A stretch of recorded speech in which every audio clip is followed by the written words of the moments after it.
지금 당장 주변을 한번 둘러보세요. 무엇이 보이시나요? 아마도 읽으려고 쌓아둔 책더미, 정리해야 할 옷까지. 내용물조차 기억나지 않는 상자들일 겁니다. 당신은 혹시 이것을 단순한 게으름, 책임감 부족, 혹은 의지력 문제라고 생각하시나요? 그런데 만약 제가 여러분의 이 모든 어지러움이 당신의 잘못이 아니라고 말한다면요? 만약 이 주변의 혼란이 사실은 도움을 요청하는 침묵의 외침이자 깊은 마음의 상처가 물리적으로 드러난 증거라면 어떨까요? 오늘 영상에서는 충격적이면서도 매우 중요한 연결고리에 대해 이야기할 겁니다. 바로 물건을 쌓아두는 행위, 즉 저장 강박이 나르시시스트 학대로 인한 트라우마의 주요 증상 중 하나가 되는 방식입니다. 왜 물건을 버리는 것이 그토록 어려운지 함께 파헤쳐 보겠습니다. 이 영상이 끝날 무렵에는 여러분이 자신의 집을 완전히 다른 눈으로 바라보게 될 것이며 어쩌면 이것이 치유를 향한 첫걸음이 될 수도 있습니다. 그냥 청소를 시작해 라는 말이 동기부여 대신 공황 상태를 유발하는 이유를 생각해 본 적 있으신가요? 지금부터 함께 그 이유를 자세히 알아봅시다. 이 주제를 깊이 파고들기 전에 먼저 개념 정리를 확실히 하고 넘어갑시다. 나르시시스트 학대란 무엇일까요? 단순히 싸움이나 나쁜 관계를 의미하는 것이 아닙니다. 이것은 당신의 의지를 꺾고 자존감을 파괴하며 완벽한 통제를 확립하기 위한 체계적인 심리적 폭력입니다. 나르시시스트는 당신의 감정을 먹고 자라며 스스로의 합리성, 기억, 그리고 감정까지 의심하게 만듭니다. 이 과정을 우리는 가스라이팅이라고 부릅니다. 수개월 또는 수년간 이러한 폭력에 노출된 결과 피해자는 심리학자들이 복합 외상 후 스트레스 장애 컴플렉스 포스트 트라우마틱 스트레스 디스오더, 줄여서 CPTSD라고 부르는 상태를 겪게 됩니다. 단 한 번의 충격적인 사건으로 발생하는 일반적인 PTSD와 달리 CPTSD는 장기간에 걸친 외상 트라우마의 결과입니다. 바로 여기에 문제의 근원이 숨어 있습니다. 트라우마는 뇌의 작동 방식을 변화시킵니다. 이는 의사결정 능력, 에너지 수준, 그리고 안전감에까지 영향을 미칩니다. 그리고 당신의 요새가 되어야 할 집은 이러한 내면의 혼란을 그대로 반영하게 됩니다. 집은 머릿속 가해자의 목소리와 싸우며 끊임없이 패배하는 전쟁터로 변모하는 것입니다. 자, 가장 기본적인 것부터 시작해 봅시다. 나르시시즘 피해자의 집이 물건으로 가득 차 있는 첫 번째, 그리고 아마도 가장 핵심적인 이유는 바로 무너진 자존감과 자기 가치 상실입니다. 수년 동안 당신이 아무 쓸모 없다는 말을 끊임없이 들어왔다고 상상해 보세요. 당신의 취향은 촌스럽고 당신의 의견은 어리석으며 당신의 바람은 그저 이기심일 뿐이라고 말입니다. 나르시시스트는 지우개로 지우듯이 당신의 정체성을 하루하루 체계적으로 지워나갔습니다. 그들은 당신이 고르는 옷, 요리하는 방식, 친구들, 심지어 당신의 취미까지 비난했습니다. 결국 당신은 자신이 진짜 누구인지 알 수 없게 됩니다. 이제 이 상태를 당신의 집에 대입해 보세요. 자신이 누구인지 모르는데 어떻게 자신을 반영하는 공간을 만들 수 있을까요? 자신의 취향과 결정에 신뢰가 없다면 무엇을 남기고 무엇을 버려야 할지 어떻게 판단할 수 있겠습니까? 물건으로 가득 채우는 행위, 즉 잡동사니는 이러한 내면의 공허함이 물리적으로 드러나는 현상입니다. 집이 물건들로 채워지는 건 학대자가 공들여 만들어낸 내부의 공백 때문입니다. 낡고 필요 없는 물건조차도 당신 자신보다 더 가치 있게 느껴집니다. 낡은 티셔츠 하나를 버리지 못하는 이유는 청결하고 정돈된 상태를 원하는 당신의 욕구보다 그 티셔츠가 존재할 권리가 더 크다고 무의식 중에 믿기 때문입니다. 이러한 과정은 모두 무의식적으로 일어납니다. 무언가를 버리려고 할 때 그저 마비된 듯한 무력감을 느끼죠. 이는 또다시 잘못된 선택을 할까봐 두려워서 학대자의 목소리를 내는 내면의 비판객에 질책당할까봐 주저하는 마음입니다. 그러므로 이 어지러움은 단순히 흩어진 물건들이 아닙니다.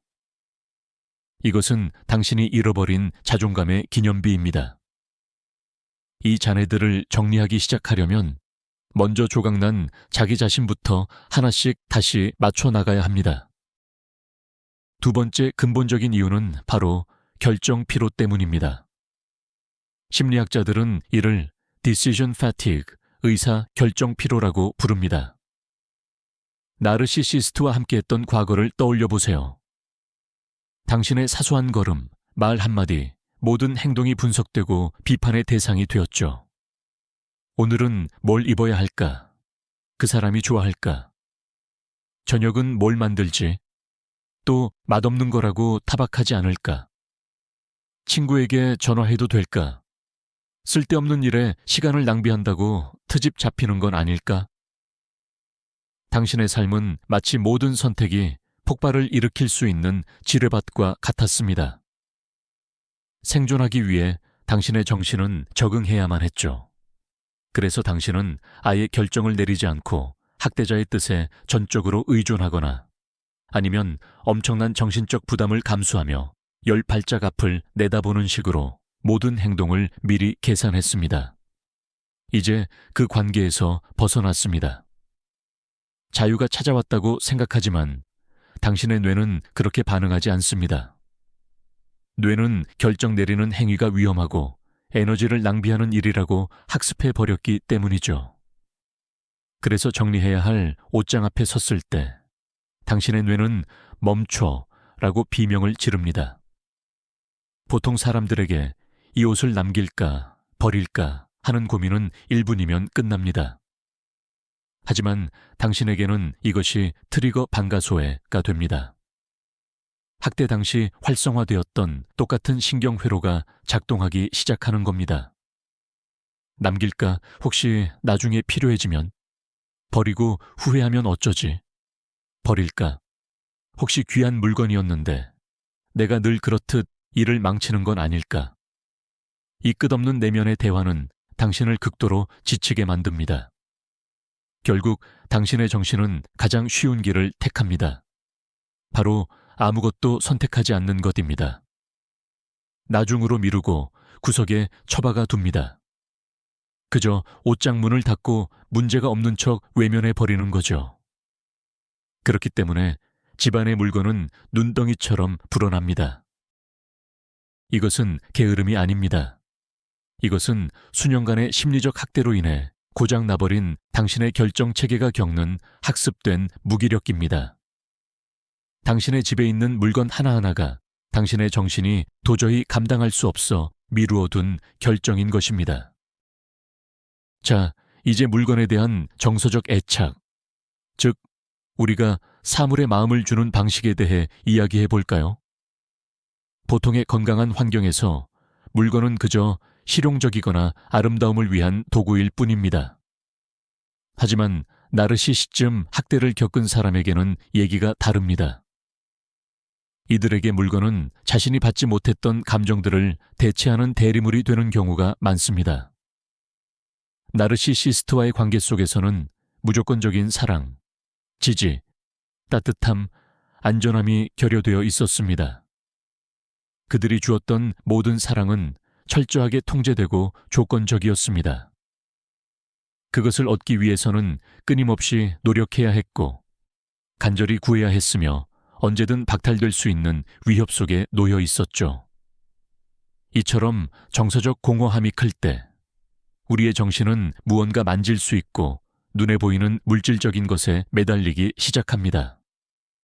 어린 시절 누군가에게 받은 낡은 곰 인형은 단순한 장난감이 아니라 그토록 그리워했던 무조건적인 사랑의 상징이 됩니다.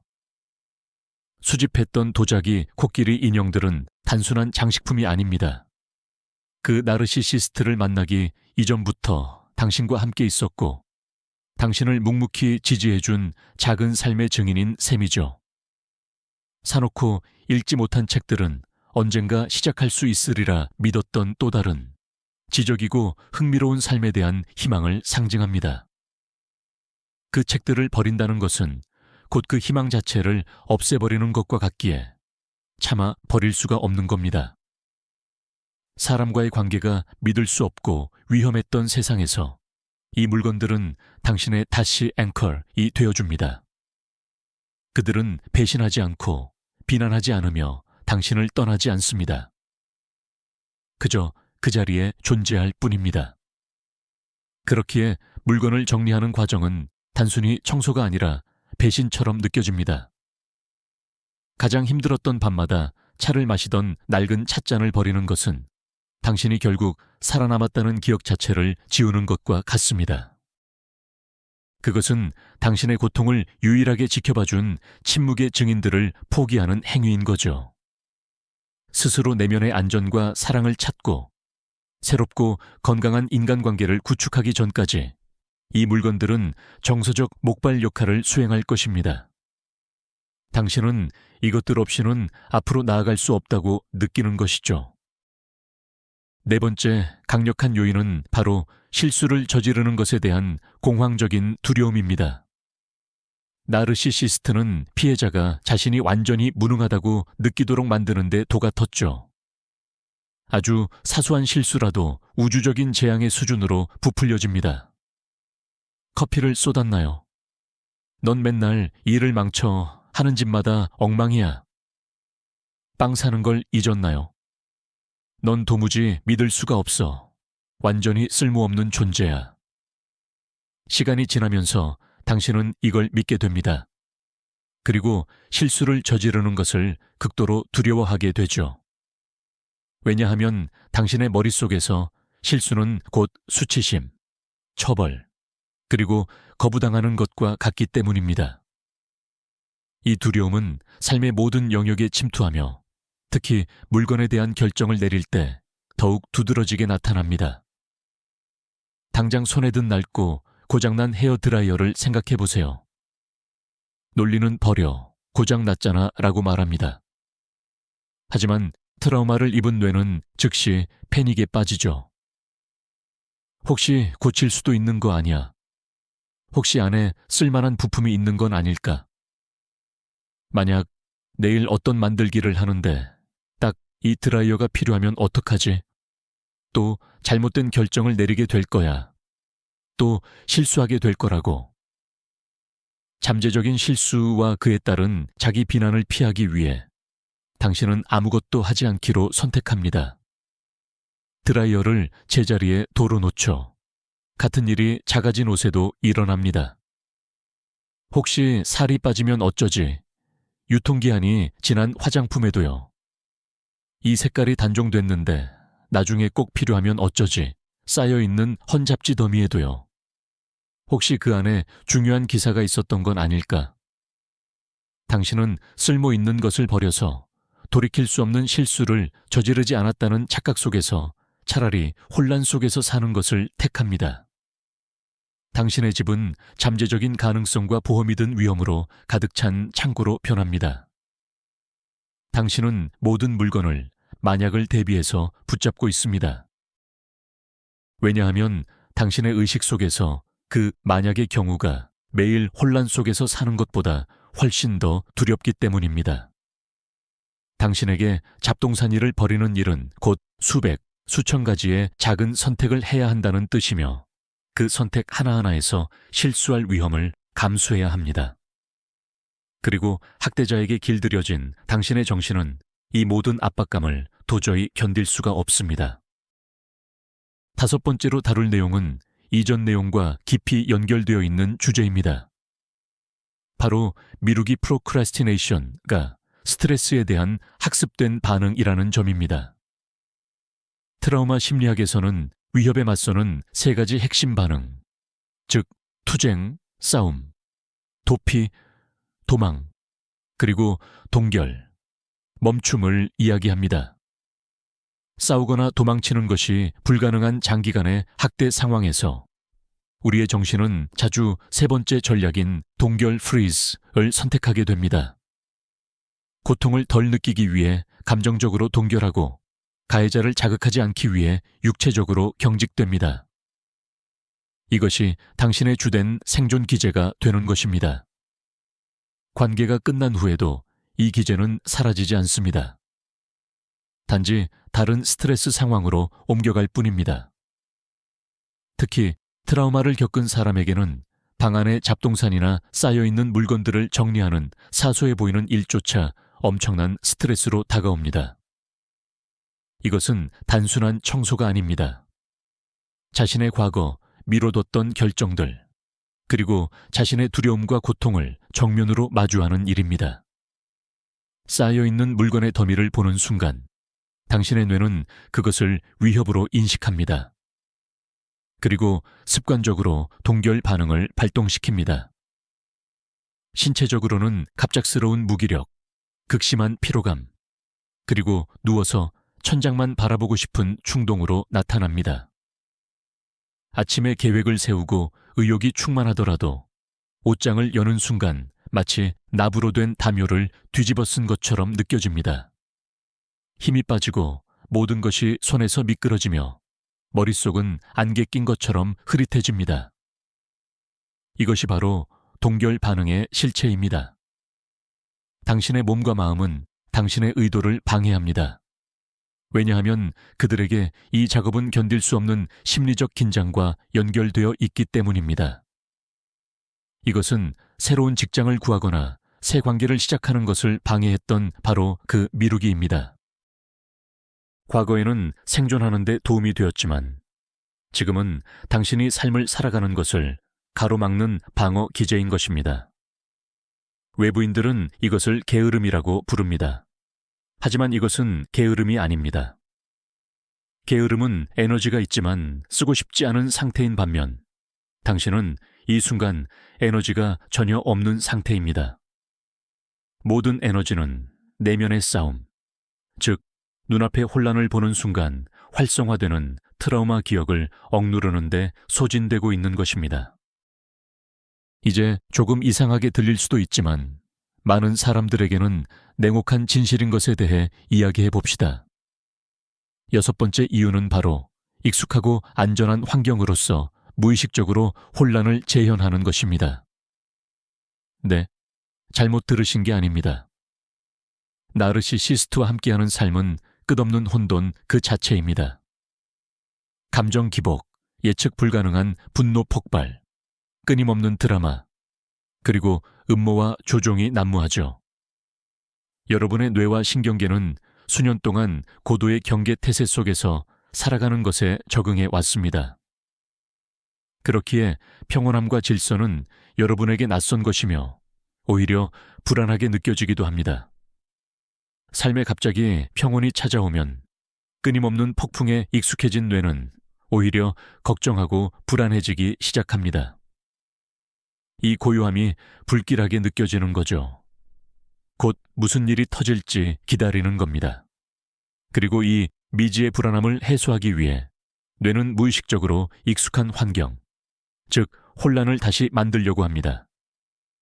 이를 실행하는 가장 쉬운 방법이 바로 주변의 물리적인 혼돈을 조성하는 것입니다.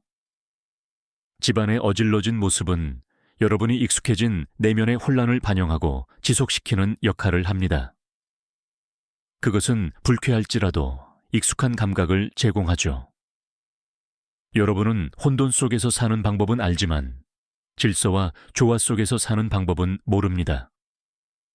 질서는 유지를 요구하고 책임을 요구하며 자신이 아름답고 안락한 공간에서 살 자격이 있다는 믿음을 요구합니다. 하지만 혼돈은 아무것도 요구하지 않습니다.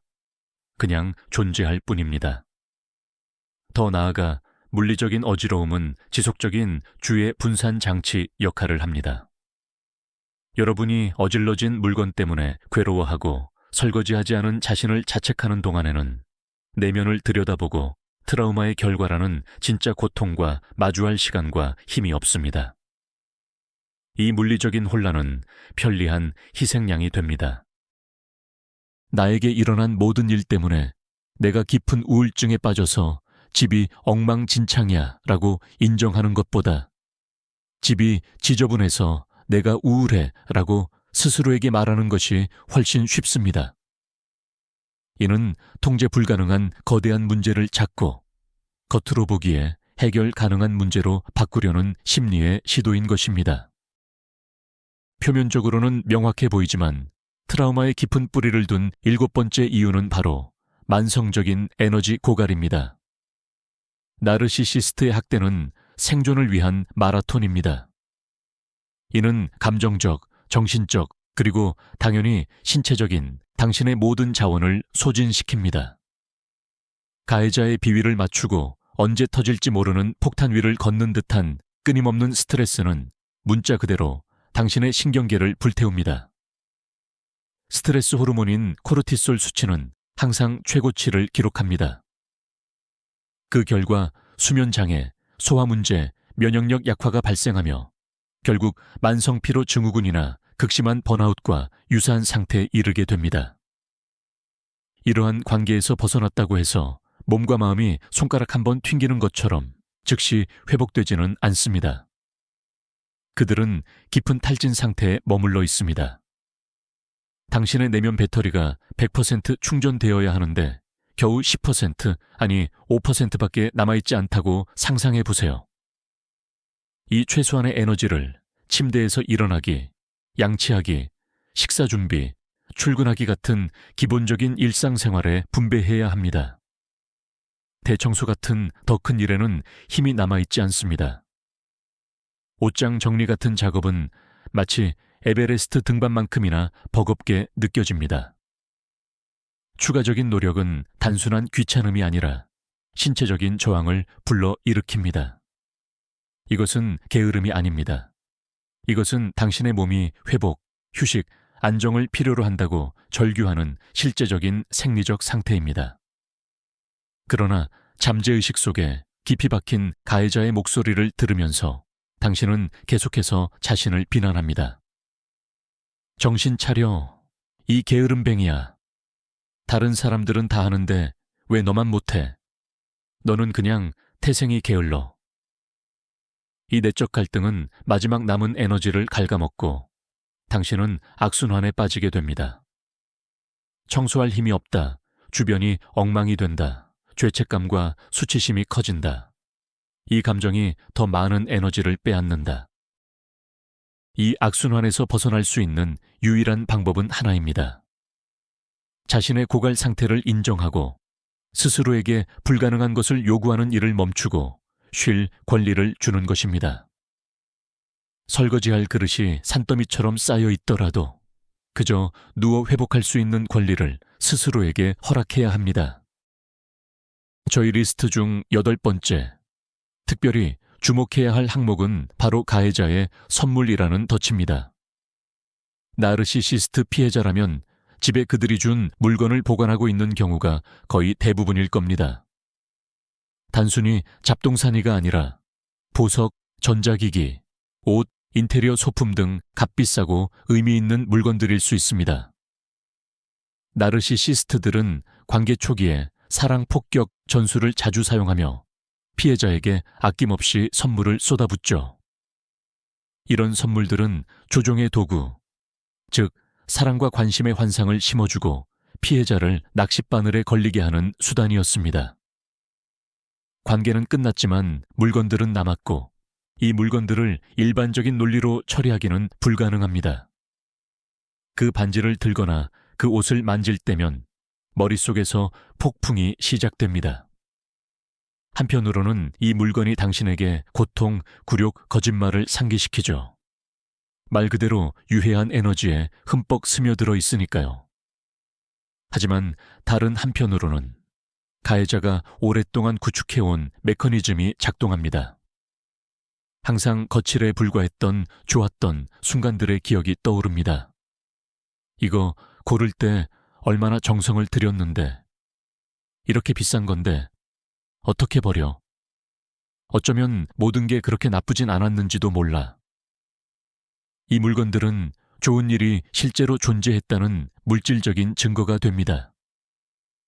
이것들을 버린다는 것은 그 모든 시간이 헛되었다는 것, 그 모든 사랑이 가짜였다는 것을 최종적으로 인정하는 의미가 됩니다.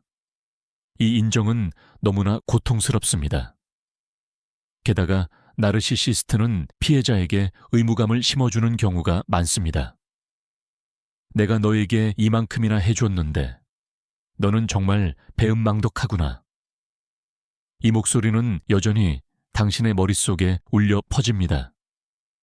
선물을 버리는 것은 마치 배신 혹은 배은망덕한 행위처럼 느껴집니다. 결국 당신은 그 물건들을 그대로 둡니다. 보석함 안에, 옷장 안에, 선반 위에 마치 작은 독을 품은 우상처럼 놓여 당신의 공간을 오염시키고 앞으로 나아가지 못하게 방해합니다.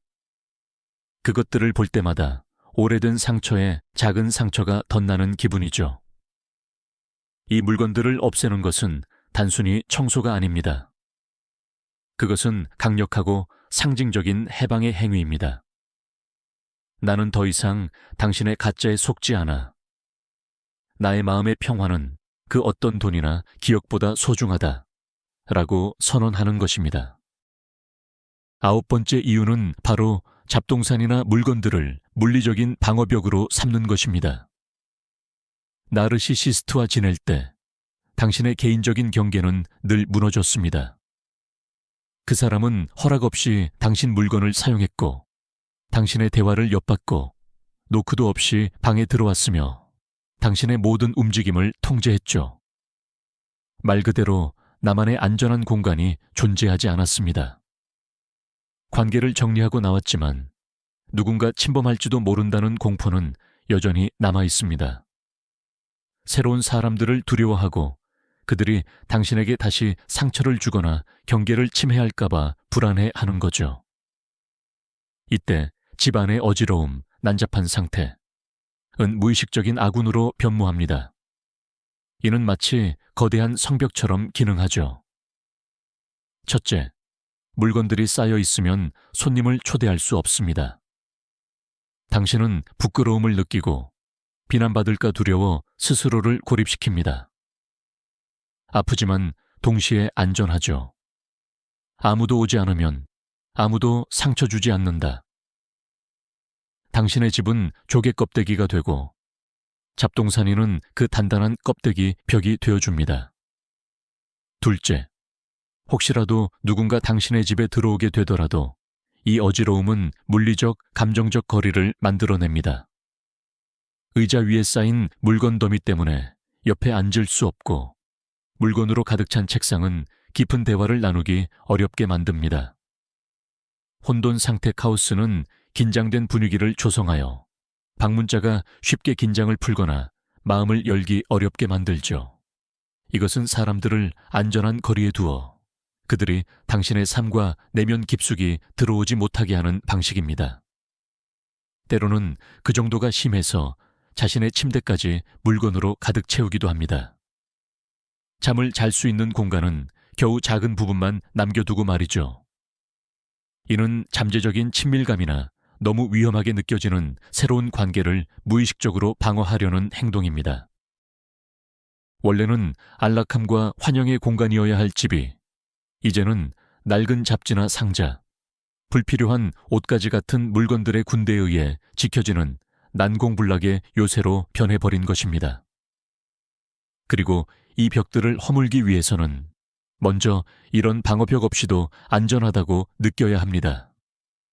물리적인 바리케이드가 아닌 말과 행동을 통해 스스로 자신의 개인적인 경계를 세우고 지킬 수 있다고 믿어야만 합니다. 저희 분석의 10번째 주제는요, 바로 주입된 무가치감으로 인한 자기 파괴, 즉 셀프 사보타주입니다. 나르시시스트는 당신이 어떤 좋은 것도 누릴 자격이 없다고 끊임없이 주입합니다.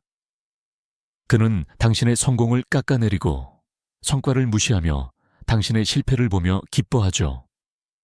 나 아니면 누가 널 필요로 하겠어. 넌 어차피 안 돼. 넌 그냥 실패자야. 너 꼴을 봐. 넌 정말 한심한 존재야. 이런 독성 가르침이 시간이 지나면서 당신의 내면 깊은 곳에 목소리가 됩니다. 당신은 자신이 행복, 성공, 편안함, 그리고 아름다움을 누릴 자격이 없다고 진심으로 믿게 되죠. 이러한 믿음은 당신이 자신의 집을 대하는 방식에서 고스란히 드러납니다. 무의식적으로 당신은 깨끗하고 아름다우며 조화로운 공간에서 살 자격이 없다고 여기는 것입니다. 청결과 정도는 성공적인 삶, 즉, 잘 사는 삶의 상징이죠.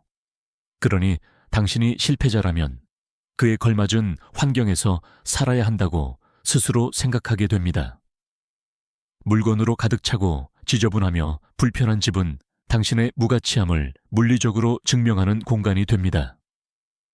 이는 자기 실현적 예언, self-fulfilling prophecy처럼 작용합니다. 당신은 스스로 자격이 없다고 믿고 이를 입증하는 환경을 자신의 주변에 만들어내는 것입니다. 정리정돈을 시도할 때마다 자기 방해가 일어납니다. 예쁜 수납 상자를 사놓고도 정작 그것을 사용할 엄두를 내지 못합니다. 청소를 시작했다가도 중도에 포기하게 됩니다. 왜냐하면 내면의 목소리가 이렇게 속삭이기 때문이죠. 애써봐야 소용없어. 어차피 금방 다시 더러워질 텐데 뭘.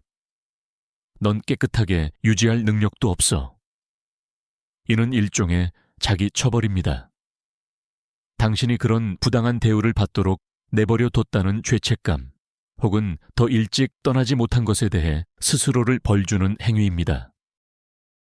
학대자가 하던 일을 이제 당신 스스로 이어받는 것입니다. 당신은 스스로에게 희생자이자 가해자가 되는 셈이죠. 이처럼 무질서 속에서 사는 것은 나르시시스트가 당신을 가두려 했던 바로 그 비참한 수준의 스스로를 붙잡아 두는 방식입니다. 당신의 집을 정리하기 시작하려면 먼저 행복해져도 좋다는 허락을 스스로에게 내려야 합니다. 내면의 비판자에게 정면으로 맞서서 이렇게 선언해야 합니다. 나는 깨끗한 곳에서 살 자격이 있다. 나는 아름다움과 편안함을 누릴 자격이 있다. 나는 좋은 삶을 누릴 자격이 충분하다. 유해한 관계에서 직접적으로 파생되는 11번째 이유는 바로 자기 정체성의 완벽한 상실입니다. 나르시시스트는 상대를 완전히 통제하기 위해 파트너의 인격을 계획적으로 말살시킵니다. 당신의 취미는 시시한 것이 되고 좋아하는 영화는 유치하며 즐겨 듣던 음악은 역겹다는 소리를 듣게 됩니다. 갈등을 피하고 그에게 맞추기 위해 당신은 자신이 사랑했던 모든 것을 점차 포기하게 됩니다. 그가 좋아하는 옷을 입고 그가 허락한 친구들과 어울리며 그가 관심 있는 것에만 관심을 가지기 시작합니다. 당신은 독립적인 인격체가 아니라 학대자의 옅은 그림자에 불과하게 됩니다. 이제 당신은 자유입니다. 하지만 당신은 누구인가요? 무엇을 원하나요? 무엇을 좋아하나요? 이 질문들에 당신은 답할 수 없습니다. 이 혼란스러움은 당신의 집에도 직접적인 영향을 미칩니다. 어떤 스타일이 마음에 드는지 알 수 없는데 어떻게 공간을 정리할 수 있겠습니까? 무엇이 진짜 당신의 취향이고 무엇이 강요된 것인지 구별하지 못하는데 어떤 물건을 남겨야 할지 어떻게 결정할 수 있겠어요? 당신의 집은 타인의 삶이 담긴 박물관으로 변해버립니다. 집안에는 당신이 싫어하는 물건이지만 한때 전 파트너가 승인했던 물건들이 그대로 남아있을 수 있습니다. 옷장에는 불편했지만 그가 강제로 입혔던 옷들이 걸려있을 수 있죠. 주변의 모든 것이 그의 취향, 그의 규칙, 그의 존재감으로 가득 차 있습니다. 그 물건들을 보아도 아무런 감흥이 없지만 무엇으로 대체해야 할지 모르기에 버릴 수도 없습니다. 당신에게는 당신만의 비전이나 개념이 없기 때문입니다. 정리나 처분 과정은 내가 무엇을 좋아하는가? 내게 중요한 것은 무엇인가? 내 집이 어떤 모습이길 바라는가? 라는 질문에 대한 답을 요구합니다. 하지만 당신에게는 그 답 대신 텅 빈 구멍만 남아 있습니다. 그래서 당신은 모든 것을 그대로 둡니다. 이렇게 섞여버린 타인의 물건과 당신의 물건이 만들어낸 혼돈은 당신 머릿속의 혼란을 완벽하게 반영합니다. 물리적인 잡동사니를 정리하기 전에 자기 자신을 먼저 정리하기 시작해야 합니다. 관계 이전에 무엇을 좋아했는지 기억해내고 새로운 것을 시도하고 오직 당신에게만 공명하는 것을 찾아야 합니다. 당신의 정체성을 되찾기 시작할 때야 비로소 당신을 지우려 했던 사람의 기념물이 아닌 진정으로 당신 자신을 비추는 집을 만들 힘과 의지가 생길 것입니다. 청소를 시도조차 못하게 만드는 12번째 요인은 바로 분석적 마비입니다. 이는 정보와 선택지가 너무 많아져서 결국 아무 결정도 내리지 못하는 상태를 말합니다. 특히 트라우마가 있어 과도한 생각, 오버띵킹을 하는 경향이 있는 사람들에게는 이 쌓여있는 물건들이 바로 분석 마비를 유발하는 완벽한 폭풍이 됩니다. 간단한 예시를 들어보죠. 낡은 엽서 한 장을 집어 들었습니다. 보통 사람이라면 엽서를 보고 미소 지은 다음 기념품 상자에 넣거나 혹은 그냥 버릴 겁니다. 하지만 당신의 머릿속에서는 아주 복잡한 사고 과정이 시작됩니다. 누가 이걸 줬지? 아, 마샤 이모. 언제? 2005년 새해였지. 무슨 축하 메시지를 썼더라. 행복과 건강을 빕니다. 마샤 이모는 지금 잘 지내실까? 전화라도 한번 해봐야 하는 거 아닐까? 근데 전화하면 이모가 내 안부를 물을 텐데 내가 뭐라고 말해야 하지? 나 지금 이 난장판 한가운데 앉아서 낡은 엽서 정리하고 있다고? 창피해. 혹시 이 엽서가 마샤 이모와의 유일한 추억은 아닐까? 아니지, 꽃병도 있잖아. 그 꽃병은 또 어디 갔지? 찾아봐야 하는데. 엽서를 버리면 마샤 이모가 서운해하지 않을까? 이모는 알지 못하겠지만 나는 알잖아. 이건 추억인데. 하지만 공간을 차지해. 안 그래도 좁은데. 이걸 어디다 두지?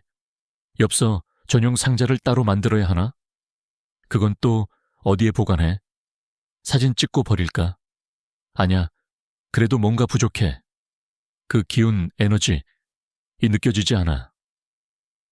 결국 10분이 흘렀지만 당신은 이 불쌍한 엽서를 손에 쥔 채 이 복잡한 내면의 독백으로 완전히 지쳐버립니다. 이제 이 상황을 당신의 집에 있는 수천 개의 물건에 곱해보세요. 모든 물건이 생각, 기억, 두려움, 의심의 거대한 폭포수, 캐스케이드를 일으킵니다. 트라우마로 인해 이미 지쳐있는 당신의 뇌는 이 엄청난 부하를 감당하지 못합니다. 뇌는 과열되고 마치 오래된 컴퓨터처럼 다운되어 버립니다. 그리고 당신은 무력감 속에서 그 엽서를 다시 물건 더미 위에 올려놓게 되는 거죠. 분석적 마비는 단순히 우유부단함이 아닙니다. 이것은 정보 과부에 대한 뇌의 방어 기제이며 특히 어떤 결정이든 위험할 수 있고 예측 불가능한 결과를 초래할 수 있다는 것을 학습한 트라우마 경험에 의해 더욱 심화된 상태입니다. 짐이 쌓이는 문제를 더욱 심화시키는 13번째 측면은 바로 깊은 수치심과 자기 고립입니다. 집안의 무질서는 많은 이들에게 숨기고 싶은 부끄러운 비밀이 됩니다. 당신은 이중 생활을 하고 있는 겁니다. 직장이나 지인들 사이에서 당신은 성공적이고 깔끔하며 정리정돈된 사람일 수 있습니다. 그 누구도 당신의 문 뒤에서 무슨 일이 벌어지고 있는지 짐작조차 못합니다. 이 비밀은 당신을 무겁게 짓누릅니다. 당신은 불청객을 공포스러울 정도로 두려워합니다. 인터폰 벨소리만 들어도 공황 발작을 일으킬 지경입니다. 당신은 친구와 친척들에게 거짓말을 하며 집에 올 수 없는 변명을 만들어냅니다. 예를 들어 나 지금 집수리 중이야. 몸이 안 좋아. 이웃들이 바퀴벌레 약을 놓고 있어. 등등. 이런 거짓말 하나하나가 수치심과 고립감을 증폭시킵니다. 당신은 덫에 갇히게 됩니다.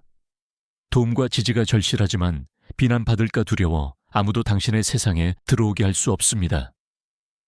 가까운 사람들의 눈에서 혐오나 연민을 보게 될까봐 두렵습니다.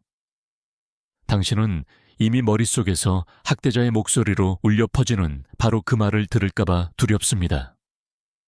어쩌다 이렇게까지 망가졌니? 너는 그냥 돼지일 뿐이야. 이 수치심 때문에 친구뿐 아니라 전문가, 즉 청소 서비스나 심리학자에게도 도움을 요청하지 못하게 됩니다. 당신의 문제는 독특하고 끔찍하며 아무도 겪어보지 못한 일이라고 생각합니다. 당신은 자신의 혼란을 숨기고 그와 함께 자신의 고통마저 숨깁니다.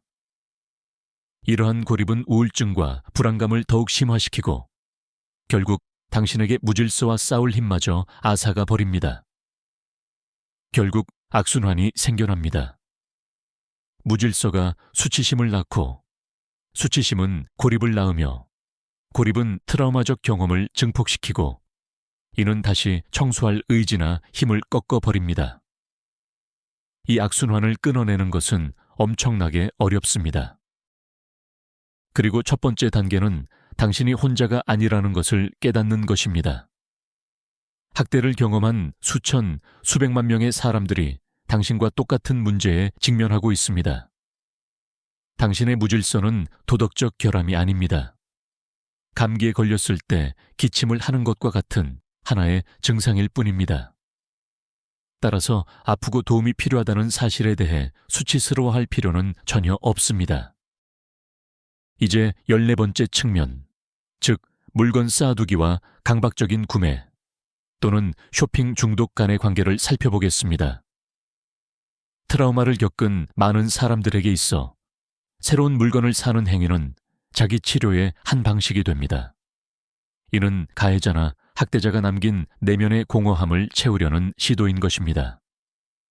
외롭거나 우울하거나 불안할 때 상점이나 온라인 쇼핑몰을 찾는 것은 일시적인 안도감을 줍니다. 물건을 고르는 과정, 실제 구매 행위, 그리고 새로운 물건을 받으리라는 기대감, 이 모든 것이 쾌락 호르몬인 도파민 분비를 자극합니다.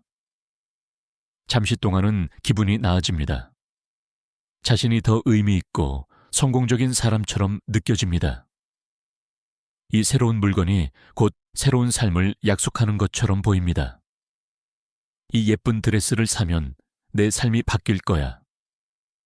이 정리함을 사면 분명 정리정돈이 완벽해질 거야. 이 자기계발서를 사면 나는 다른 사람이 될 수 있어. 하지만 그 효과는 너무 빨리 사라집니다. 구매의 황홀감은 곧 실망감으로 바뀝니다. 입고 갈 곳도 없고 그럴 기분도 나지 않아 드레스는 옷장에 걸려만 있습니다. 정리함은 사용할 기운이 없어 텅 비어 있습니다. 책은 읽을 집중력이 부족해서 선반 위에 놓여 있습니다. 그리고 집에는 문제를 해결하지 못하고 오히려 악화시키는 새로운 물건들만 계속해서 쌓여갑니다. 이것은 마치 짠물로 목마름을 해소하려는 시도와 같습니다. 더 많이 살수록 자신의 불만족은 더 날카롭게 느껴집니다. 게다가 이러한 쇼핑은 종종 무질서한 성격을 띨 때가 많습니다. 순간적인 충동에 사로잡혀 실제로는 필요 없는 물건을 구매합니다. 이는 신중한 구매가 아니라 감정을 메우는 임시 방편일 뿐입니다. 그 결과 집은 오래된 잡동사니 뿐만 아니라 제대로 사용해보지도 못하고 잡동사니가 되어버린 새 물건들로 가득 차게 됩니다. 결국 이 모든 무질서에 대한 죄책감에 더해 돈을 낭비했다는 죄책감까지 쌓이게 됩니다. 문제를 해결하려는 시도가 도리어 문제의 일부가 되어버리는 또 다른 악순환인 것입니다. 15번째 내용은 직접적인 은유입니다. 바로 물리적 무질서는 정신적 무질서의 정확한 반영이라는 것이죠. 우리의 외부는 종종 우리의 내면 상태를 비추는 거울 역할을 합니다. 만약 트라우마의 후유증 때문에 당신의 머릿속이 혼란으로 가득하다면 그 혼돈은 주변 환경에도 필연적으로 드러나게 되어 있습니다. 나르시시스트 학대 이후에 겪는 정신적 혼란이란 정확히 무엇일까요? 이는 예고 없이 의식 속으로 침범하는 트라우마적인 사건에 대한 강박적인 기억입니다. 비난하는 학대자의 목소리가 끊임없이 이어지는 내면의 대화이기도 하죠. 또한 미래에 대한 불안한 생각과 과거에 대한 쓰라린 후회이기도 합니다. 스스로에게 했던 수백 가지의 미완성된 일들과 지키지 못한 약속들입니다. 감정의 혼란도 있습니다. 한 사람에게 분노, 슬픔, 사랑, 증오를 동시에 느낄 수 있죠. 당신의 뇌는 과부하 상태입니다. 과거를 처리하고 현재를 다루고 미래를 계획하려고 동시에 애쓰지만 결국 제대로 해내지 못합니다. 이제 당신의 집을 한번 둘러보세요.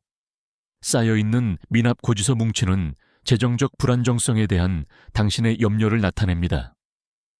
산더미 같은 설거지 더미는 당신의 피로와 무기력을 상징하고요. 계속 고치려고 미루고 있는 고장난 물건은 손상된 자존감일 수 있습니다. 이사 온 순간부터 풀지 않고 방치된 상자들은 마주하기 두려워하는 당신의 과거를 의미합니다. 청소되지 않은 물건 하나하나, 먼지가 쌓인 표면 하나하나가 모두 구체화된 부정적인 생각 또는 다루지 못한 감정입니다. 당신이 이런 공간에서 살고 있다면 환경은 끊임없이 당신의 내면 상태에 연료를 공급합니다. 잠에서 깨어 주변의 혼돈을 보고 당신이 가장 먼저 하는 생각은 아마 이럴 겁니다. 나는 실패자야. 아무것도 제대로 못해. 이러한 외부의 무질서는 당신의 뇌가 쉴 틈을 주지 않습니다. 끊임없이 위험, 미완료, 문제에 대한 신호를 보냅니다. 이것이 우울증 환자들에게 심리학자들이 가장 먼저 권하는 조언 중 하나가 하다못해 침대 옆 탁자처럼 작은 표면이라도 정리하라는 이유입니다. 외부 세계에 작은 질서의 섬을 만드는 것은 당신의 머릿속에도 똑같이 명료함의 섬을 만드는 데 도움이 됩니다. 반대로 치료나 자가 치유를 통해 정신적인 쓰레기를 정리하기 시작하지 않는다면 물리적인 무질서와의 싸움은 시시포스의 노력처럼 끝없는 반복이 될 수밖에 없습니다. 16번째 중요한 포인트는 잡동사니 쌓아두기 클러터링과 호딩의 개념을 구분하는 것입니다. 겉으로는 비슷해 보일 수 있지만 이는 심리적 근원이 다른 두 가지 별개의 상태입니다. 호딩, 즉 병적 저장 강박은 공인된 정신질환으로 분류됩니다. 이 장애를 가진 사람들은 물건이 완전히 쓸모없거나 비위생적일지라도 그것들을 수집하고 보관해야 한다는 억제할 수 없는 충동을 느낍니다. 물건을 버리려고 시도하면 극심한 스트레스를 받습니다. 이들의 집은 종종 지나다니기 힘들고 생명까지 위협하는 상태가 됩니다. 반면 우리가 트라우마의 맥락에서 이야기하는 물건 쌓아두기 클러터링은 독립적인 장애라기보다는 행동적 증상에 가깝습니다. 물건을 쌓아두는 사람은 보통 자신이 문제를 겪고 있음을 인지합니다. 이들은 자신의 무질서한 상태에서 즐거움을 얻지 못하며 오히려 이로 인해 고통받습니다. 그들은 깨끗한 환경에서 살고 싶어 하지만 이미 논의했던 피로, 두려움, 우유부단함과 같은 이유로 이를 실천할 내적 자원이 부족한 것입니다. 모든 물건에 가치를 부여하는 호딩 환자와는 달리 트라우마로 인해 물건을 쌓아두는 사람은 자신의 잡동사니를 혐오스럽게 보지만 무언가를 바꾸려는 것에 대해 무기력함을 느끼고 마비된 듯 행동하지 못합니다. 하지만 이 두 상태 사이의 경계는 매우 모호할 수 있습니다. 장기간 방치된 물건 쌓아두기는 악화되어 호딩의 특징을 띠게 될 수 있습니다. 물건에 대한 정서적 애착이 강해지고 물건을 버리지 못하는 무능력이 만성화될 수 있습니다. 왜 이러한 차이를 이해하는 것이 중요할까요? 문제를 해결하는 접근 방식이 달라지기 때문입니다. 트라우마로 인한 물건 쌓아두기의 경우 학대의 후유증을 다루는 심리치료에 중점을 두어야 합니다. 하지만 완전한 호딩의 경우에는 행동 자체를 교정하는 인지행동치료와 때로는 약물 치료를 포함하는 보다 포괄적인 접근 방식이 필요할 수 있습니다. 따라서 자신의 상황이 통제불능 상태가 되고 집이 안전하지 않다고 판단되면 정확한 진단을 위해 전문가에게 상담을 받는 것이 매우 중요합니다. 17번째 이유.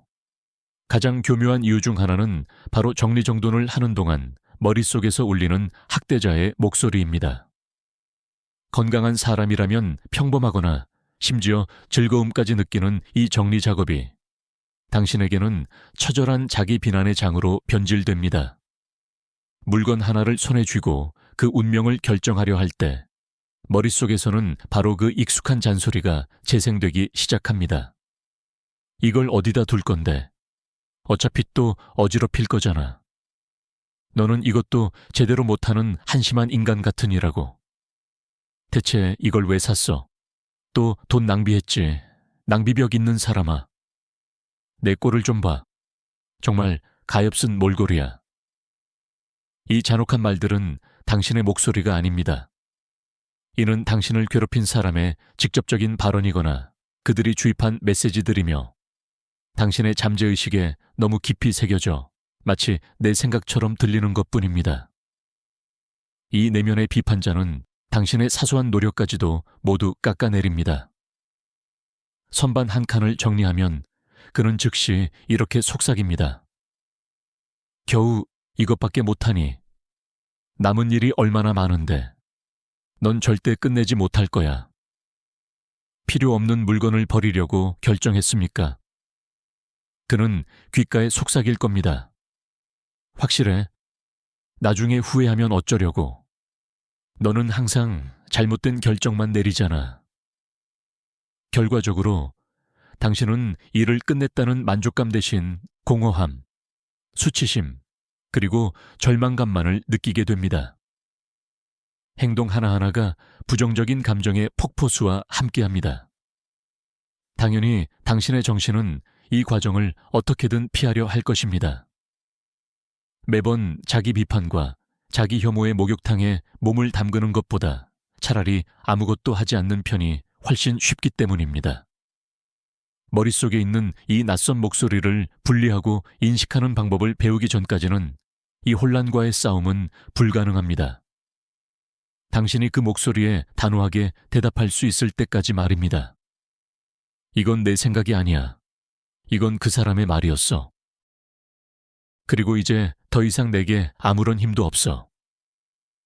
당신은 스스로에게 따뜻하고 지지적인 부모가 되어야 합니다.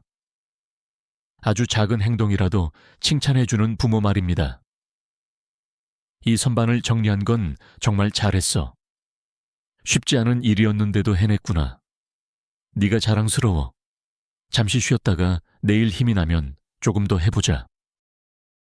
18번째 측면은 물리적으로든 감정적으로든 깊은 정체 상태를 느끼는 것입니다.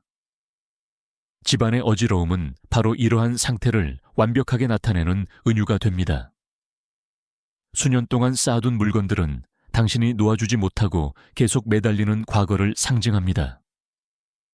오래된 신문 한 장, 불필요한 물건이 든 상자 하나하나가 당신을 그 자리에 묶어두고 앞으로 나아가지 못하게 하는 닻과 같습니다. 말 그대로 당신은 과거에 둘러싸인 차에 살아가고 있는 겁니다. 물리적으로 새로운 삶을 위한 공간을 비워두지 않았기 때문에 새로운 삶을 시작할 수 없는 것입니다. 낡고 쓸모 없어진 것들로 모든 공간이 가득 차 있다면 어떻게 새롭고 좋은 것들이 당신의 삶 속으로 들어올 수 있겠습니까? 이러한 정체 상태의 느낌은 삶의 모든 영역에 스며들어 있습니다. 변화가 두려워 싫어하는 직장에 갇혀 있고 새로운 관계가 두려워 외로움 속에 갇혀 있습니다. 심지어는 트라우마가 된 기억 속에 갇혀 머릿속으로 끊임없이 그것들을 되풀이하고 있습니다. 그리고 이렇게 어질러진 집은 바로 그 덫의 물리적인 구현체입니다. 집은 당신을 감정적으로뿐만 아니라 물리적으로도 짓누릅니다. 비좁고 잡동사니로 가득 찬 공간에서의 삶은 움직임을 제한하고 숨막히는 듯한 답답함을 만듭니다. 당신은 자유롭게 숨 쉴 수도 없고 어깨를 펼 수도 없습니다. 이런 집에서는 에너지가 순환되지 않고 마치 늪의 물처럼 고여 있습니다. 그리고 당신 자신의 삶의 에너지 또한 정체됩니다. 무기력함, 동기부여의 부족, 삶이 그냥 흘러 지나가 버리는 듯한 느낌을 받게 됩니다. 이 정체 상태에서 벗어나는 길은 종종 작은 것, 즉 물리적인 행동에서 시작됩니다. 쓰레기 봉투 하나를 버리고 상자 하나를 정리하는 것은 단순한 청소가 아닙니다. 이는 우주를 향해 나는 앞으로 나아갈 준비가 되었다. 나는 새로운 것을 위한 공간을 비우겠다라고 선언하는 상징적인 행위입니다. 깨끗한 책상이나 비워진 창틀처럼 아주 작은 공간이라도 당신에게 신선한 에너지의 원천이 될 수 있으며 삶의 다른 더 광범위한 영역에서의 변화를 위한 추진력이 될 수 있습니다. 17번째 이유, 그것은 바로 해소되지 않은 감정들을 담는 그릇으로 물건을 사용하는 것입니다. 나르시시스트에게 학대당한 후에는 고통, 분노, 원망, 두려움, 슬픔 등 말 그대로 감정의 바다가 내면에 남게 됩니다. 하지만 관계 속에서 이 감정들을 표현하는 것은 위험했습니다. 당신의 눈물 한 방울이나 분노의 표출은 당신에게 불리하게 이용되거나 무시당하거나 혹은 더 큰 공격성을 유발했죠. 결국 당신은 감정을 억누르고 깊숙한 곳으로 밀어넣는 법을 배웠습니다. 하지만 감정은 사라지지 않습니다. 감정은 출구를 필요로 하죠. 눈물, 대화, 창작 활동과 같은 건강한 방식으로 표출되지 못하면 감정들은 물질적인 대상에 침전되기 시작합니다. 이 과정은 무의식적으로 일어납니다. 극심한 슬픔을 느낄 때 책을 구매하면 그 책은 당신의 슬픔을 상징하는 물건이 되는 시기죠. 당신은 그 책을 버릴 수 없습니다. 왜냐하면 그것은 스스로의 고통을 깎아내리는 행위가 될 테니까요. 예를 들어 관계의 가장 힘든 시기에 입었던 낡은 옷더미를 생각해 보세요. 이 옷들은 당신의 두려움과 절망으로 문자 그대로 충전되어 있습니다. 입지는 않지만 버릴 수도 없습니다. 왜냐하면 그것이 당신이 겪었던 일의 물질적 증거가 되었기 때문이죠. 그것들을 없애는 것은 마치 고통받았던 과거의 자신을 배신하는 것처럼 느껴집니다. 당신의 집은 저장된 감정들의 창고로 변합니다. 이 잔해들을 정리하는 것은 마치 그 감정 통조림을 개봉하는 것과 같습니다. 특정 시기와 관련된 물건을 손에 들 때마다 그때 억압했던 모든 감정들이 한꺼번에 쏟아져 들어옵니다. 이것은 참기 힘들 만큼 고통스러울 수 있습니다. 그래서 당신은 그 물건들을 시한폭탄처럼 방치해 둔 채 건드리지 않는 것을 택하게 됩니다. 이러한 클러터 문제를 해결하려면 먼저 자신의 감정을 다루는 법을 배워야 합니다. 감정을 인정하고 겪어내고 배출구를 만들어주세요. 심리치료, 일기쓰기, 미술치료, 그리고 신체활동 모두 감정 에너지를 해방시키는 데 도움을 줍니다. 그리고 내면의 그릇이 비워지기 시작해야만 비로소 외부의 그릇들을 정리할 힘과 용기가 생길 것입니다. 저희가 다루는 20번째 주제는 곤도 마리에식 정리법처럼 인기 있는 공간 정리 방식이 트라우마를 겪는 사람들에게 왜 효과가 없거나 오히려 해가 될 수 있는지를 설명합니다. 마리콘도 방식과 같은 정리 시스템은 설렘을 느끼는 스파크 조이, 물건만 남겨야 한다는 아이디어를 기반으로 합니다. 이는 심리적으로 건강한 사람에게는 훌륭한 개념일 수 있습니다. 하지만 나르시시스트의 학대를 경험한 사람에게는 이 방식이 실제적인 고통이 될 수 있습니다. 첫째, 트라우마와 우울증, 그리고 묵회감증, 즐거움을 느낄 수 없는 상태를 겪는 사람은 기쁨을 느끼는 대상 자체가 극히 적습니다. 물건을 손에 들고 자신에게 귀 기울여 봐도 아무것도 느껴지지 않습니다. 그저 공허한 뿐이죠. 이런 상태에서 무엇을 남겨야 할지 어떻게 결정할 수 있을까요? 이는 오히려 자신의 결핍감을 강화시킬 뿐입니다. 심지어 물건조차 나를 기쁘게 못하잖아. 나한테 문제가 있는 거야. 라고 생각하게 되죠. 둘째, 이 방법은 엄청나게 많은 결정을 빠르게 내릴 것을 요구합니다. 모든 물건을 손에 들고 설렘을 주는지 묻고 바로 결정하라는 식이죠. 이미 말씀드렸듯이 트라우마를 겪은 뇌에게 의사결정은 결정 마비를 유발하는 엄청난 스트레스입니다. 게다가 한 번에 한 카테고리 전체에 모든 의류를 정리해야 한다는 과제의 규모는 영감을 주는 것이 아니라 패닉과 모든 것을 포기하고 싶은 욕구를 불러일으킵니다. 셋째, 물건에 감사하고 놓아주라는 조언 자체가 트라우마를 자극할 수 있습니다. 많은 학대 피해자들에게 놓아준다는 개념은 고통, 상실, 그리고 배신과 연결되어 있기 때문입니다. 그들은 자신의 꿈, 경계, 존엄성까지 포기하도록 강요받았습니다.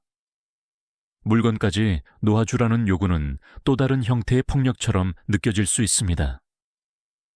트라우마를 겪는 사람들에게는 완전히 다른 접근 방식이 필요합니다. 혁명이 아닌 느리고 조심스러운 진화가 필요합니다. 모든 것을 한 번에가 아니라 한 번의 작은 단계 하나씩 말입니다. 질문은 이것이 기쁨을 주는가가 아니라 이 물건이 기능적으로 내게 필요한가? 이것이 내가 만들고 싶은 삶과 부합하는가? 이 물건이 내게 고통을 주지는 않는가? 여야 합니다. 이러한 접근 방식은 트라우마를 이해한 트라우마 인포엄드 것이어야 합니다. 즉, 폭력 경험 후의 정신기능 특성을 반드시 고려해야 합니다. 21번째 이유는 바로 이 역설적인 통제 욕구에서 찾아볼 수 있습니다.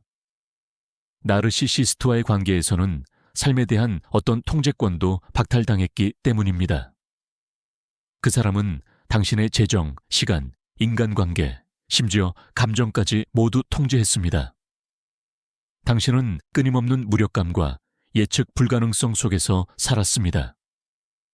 그리고 그 관계에서 벗어났을 때 당신은 통제감을 되찾으려는 절실한 욕구에 사로잡힙니다.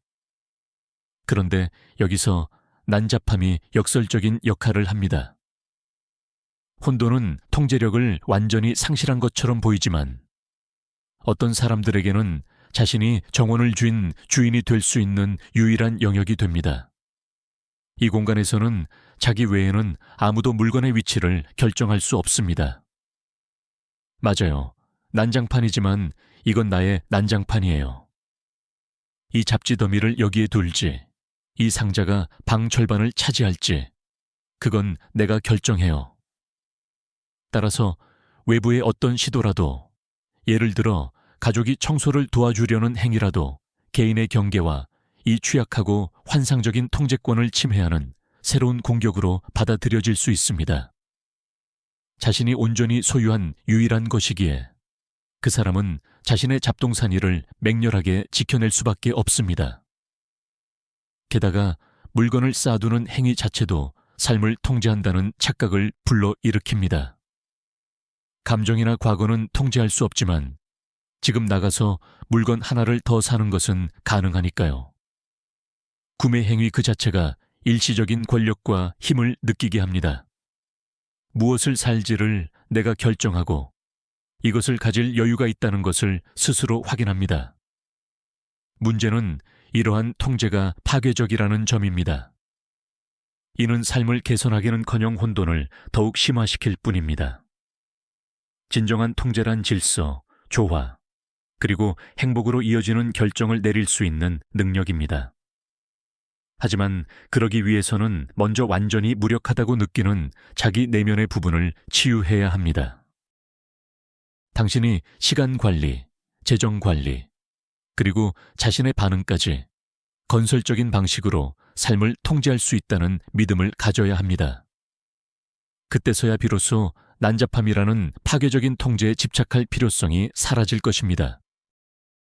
22번째 관점은 금전적 학대와 물건 쌓아두기 사이의 직접적인 연관성입니다. 금전적 학대는 나르시시스트 관계에서 가장 흔하게 나타나는 통제 방식 중 하나입니다. 가해자는 여러분의 돈 접근을 완전히 막거나 모든 돈을 철저하게 통제하거나 심지어 빚더미에 앉게 만들 수도 있습니다. 그 결과 돈과 물건에 대한 왜곡된 인식이 형성됩니다. 여러분은 가난과 궁핍에 대한 끊임없는 두려움 속에서 살게 됩니다. 그리고 이 두려움은 관계가 끝났다고 해서 바로 사라지지 않습니다. 이는 수년 동안 여러분과 함께 남습니다. 이것이 물건 쌓아두기에서 어떻게 나타날까요? 첫째, 여러분은 잠재적 가치가 조금이라도 있는 물건은 무엇이든 버리는 것을 극도로 두려워합니다. 낡았지만 아직 작동하는 가전제품, 수선하면 될 것 같은 작은 흠집이 있는 옷, 병, 상자, 끈 등 언젠가는 쓸모 있을지 모르는 모든 것들입니다. 궁핍했던 경험에 겁먹은 여러분의 뇌는 이렇게 외칩니다. 버리지 마. 다시 돈이 없어졌을 때 이 물건이 우리를 구원해 줄지도 몰라. 여러분의 집은 언제든지 닥칠 수 있다고 의식하는 비상시를 대비한 창고로 변합니다. 둘째, 돈을 주고 샀던 물건을 버릴 때 비합리적인 죄책감을 느낄 수 있습니다. 비록 그것이 푼돈이었을지라도 말이죠. 마치 돈 자체를 버리는 것 같은 기분이 듭니다. 특히 가해자가 여러분의 소비를 끊임없이 탓했던 경우라면 더욱 힘듭니다. 셋째, 극도의 절약 기간을 보낸 후에는 또 다른 극단으로 치달아 값싼 물건들을 충동적으로 구매할 수 있습니다. 여러분은 세일이나 균일가 상점에서 모든 것을 사들입니다. 왜냐하면 그것이 부와 자유를 누리고 있다는 환상을 주기 때문입니다. 이제 내가 이걸 가질 수 있어 라고 외치면서요. 하지만 이런 싸구려 저품질의 물건들은 매우 빨리 고장나고 모양이 망가져서 결국 여러분의 집안에 잡동사니 더미를 늘릴 뿐입니다. 이를 극복하기 위해서는 자신의 결핍 마인드를 고쳐나가야 합니다. 재정 지식을 배우고 안전 완충제를 만드는 것도 필요하지만 무엇보다 중요한 것은 여러분이 돈을 벌 능력이 있으며 더 이상 그 무기력한 피해자가 아님을 스스로 납득시키는 것입니다. 그리고 여러분의 마음의 평화와 집안의 여유 공간이 여러분이 버리기를 두려워하는 그 낡은 물건보다 훨씬 더 가치 있다는 사실을 깨달아야 합니다. 13번째 주제는 집안의 무질서함이 여러분의 사회생활과 새로운 관계에 어떤 영향을 미치는지에 관한 것입니다. 우리는 이미 어지러운 환경이 친구나 가족과의 관계를 스스로 고립시키게 만든다는 이야기를 나눈 적이 있습니다. 하지만 모든 두려움에도 불구하고 새로운 건강한 관계를 맺으려고 노력할 때 어떤 일이 발생하는지 살펴봅시다. 이때 집안의 무질서함은 엄청난 장애물이 됩니다. 관계 초기에 파트너를 집으로 초대하고 싶은 것은 아주 자연스러운 일입니다. 하지만 여러분에게 그 생각은 곧 공포와 패닉의 근원이 됩니다. 여러분은 그렇게 할 수가 없어서 끊임없이 거짓말을 하고 상황을 모면하거나 아니면 항상 중립적인 장소나 파트너의 집에서만 만나야 합니다. 이는 긴장감과 불신을 만듭니다. 파트너는 여러분이 무언가를 숨기고 있다고 혹은 자신을 진지하게 대하지 않는다고 생각할 수 있습니다. 만약 여러분이 용기를 내서 집을 보여주기로 결정한다면 그것은 관계의 심각한 시험대가 될 수 있습니다. 아무리 이해심이 많은 파트너라도 그 모습에 충격을 받을 수 있습니다. 파트너는 이것이 단순한 게으름이 아니라 트라우마의 증상이라는 것을 이해하기 어려울 수 있습니다. 그가 도와주려고 할 수도 있지만 여러분은 이러한 시도를 비판이나 경계 침해로 받아들여 결국 갈등을 겪게 될 수도 있습니다. 더욱이 여러분의 어지러운 환경은 새로운 파트너에게는 레드 플래그, 위험 신호음가 될 수 있습니다. 그는 문제의 심각성에 겁을 먹고 자신은 이런 복잡한 문제에 대처할 준비가 되지 않았다고 판단할 수도 있습니다. 그리고 이는 여러분에게 자신의 무가치함을 다시 한번 확인시켜주는 셈이 되며 자존감에 또 다른 상처를 입힙니다. 혼란 속의 삶은 말 그대로, 그리고 비유적으로도 여러분의 삶에 다른 사람이 들어올 공간을 남기지 않습니다. 물건이 쌓인 소파에는 둘이서 함께 앉을 수 없습니다. 어지럽혀진 침실에는 친밀감을 위한 공간이 없습니다. 혼란은 사람을 밀어내고 장벽을 만듭니다. 그러므로 만약 여러분이 새롭고 건강한 관계를 만들고 싶다면 공간 정리 작업은 단순히 미적인 문제가 아니라 다른 사람을 여러분의 삶에 기꺼이 받아들일 준비가 되었는지에 대한 문제입니다. 이것이 치유의 과정이며 자신을 세상에 개방하는 과정의 일부입니다. 24번째 항목은 여정의 시작입니다. 도저히 감당할 수 없을 것 같은 과제 앞에서 첫걸음을 어떻게 떼야 할까요? 비결은 대청소라는 생각을 버리고 아주 작은 단계, 즉 마이크로 스텝 전략으로 넘어가는 것입니다. 트라우마를 겪은 당신의 뇌는 집 전체 청소라는 거대한 임무를 감당할 수 없습니다. 이는 뇌의 공황 상태와 멈춤 경직 반응을 유발합니다. 따라서 과제를 최대한 작고 단순하며 부담스럽지 않은 행동들로 쪼개야 합니다. 방 전체를 청소하겠다는 생각은 잊으세요. 오늘 당신의 임무는 딱 한 표면만 정리하는 것입니다. 예를 들어 주방 식탁이요. 아니면 침대 옆 협탁이나 심지어는 의자 하나라도 좋습니다. 더 좋은 방법은 5분이나 10분 타이머를 맞추는 것입니다. 자신에게 이렇게 말하세요. 딱 5분만 청소하고 무슨 일이 있어도 멈출 거야. 5분은 누구나 버틸 수 있는 시간입니다.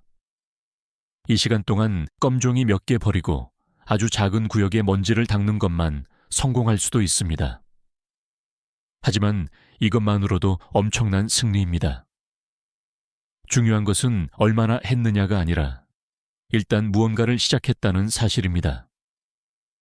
당신은 마비 상태를 극복한 것입니다. 이 행동이 안전하다는 것을 뇌에 증명한 셈이죠. 이런 작은 단계를 마친 후에는 반드시 자신을 칭찬해야 합니다. 겨우 아분 가지고 뭘 이라며 스스로 폄하하지 마세요. 대신 잘했어, 시작했잖아, 이게 중요해 라고 칭찬해 주세요. 쓰레기 봉투 하나 기법을 사용해 볼 수도 있습니다. 쓰레기 봉투를 들고 집 안을 돌아다니며 명백한 쓰레기, 즉 오래된 영수증, 포장재, 마른 물티슈 등을 줍기만 하는 겁니다. 어떤 것도 고민하지 마세요. 100% 쓰레기라고 확신하는 것만 담으세요. 이건 역시 매우 단순하고 효과적인 행동입니다. 이러한 아주 작은 단계들의 목표는 단 하루 만에 완벽한 질서를 만드는 것이 아닙니다. 목표는 청소가 두려운 일이 아니라는 것을 신경계에 점차적으로 길들이는 것입니다. 청소는 작은 성취, 나는 잘한다 라는 새로운 신경 연결망을 만드는 것입니다. 그리고 조금씩 한 걸음씩 당신은 자신의 공간과 스스로에 대한 믿음을 되찾기 시작할 것입니다.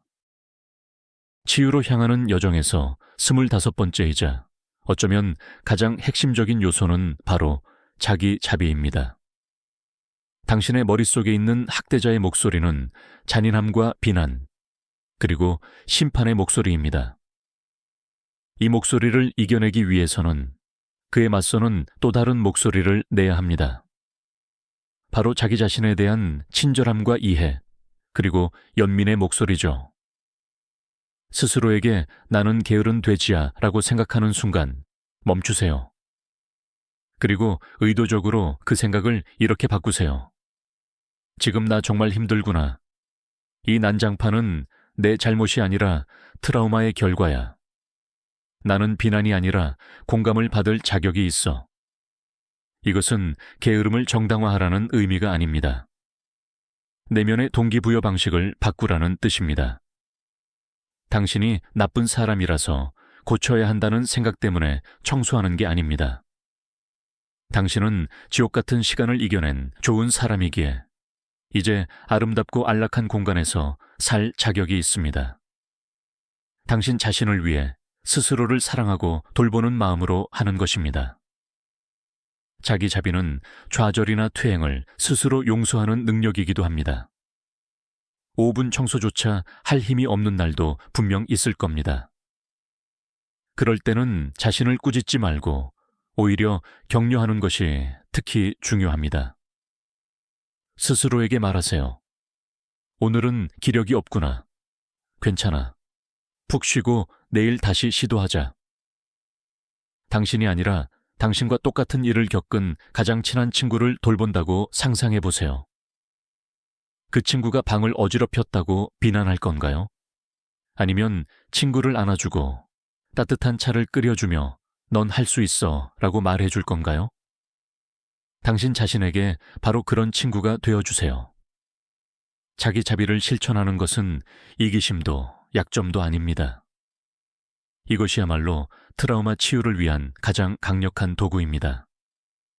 이는 당신의 뇌 화학작용을 변화시키고 스트레스 수치를 낮추며 안전감과 보살핌을 담당하는 중추를 활성화시킵니다. 그리고 자신을 친절하게 대하기 시작하면 자기 공간을 돌보고 싶은 마음이 스스로를 돌보는 일의 연장선상에서 자연스럽게 생겨난다는 것을 놀랍게도 발견하게 될 것입니다. 26번째 단계는 바로 인식의 전환입니다. 청소를 더 이상 하기 싫은 숙제가 아니라 나를 위한 자기 돌봄 행위로 재정의하는 것이죠.